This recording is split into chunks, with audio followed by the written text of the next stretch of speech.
Welcome to Sri Lalitha YouTube channel. ఈరోజు recipe వచ్చేసి పెసర గారెలు, పెసర పునుగులు అండి. పావు కేజీ పెసరపప్పు మంచిగా శుభ్రంగా కడిగి గాలించి నానబెట్టుకున్నాను.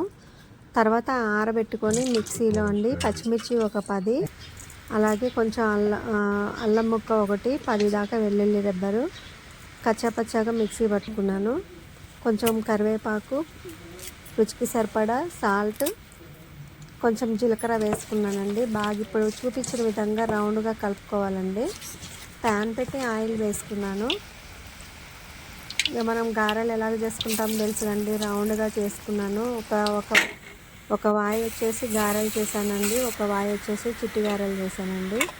చాలా అంటే చాలా టేస్టీగా ఉన్నాయండి. అందులో బయట వర్షం వస్తుంది కదండి, వేడివేడిగా చాలా బాగున్నాయి.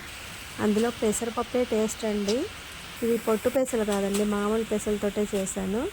కాకపోతే నేనేం చేశానంటే సగమేమో మిక్సీ పట్టానండి, సగం పెసరపప్పు డైరెక్ట్ చేసేసాను. మీరు కూడా ఒకసారి ఇలా ట్రై చేసి చూడండి.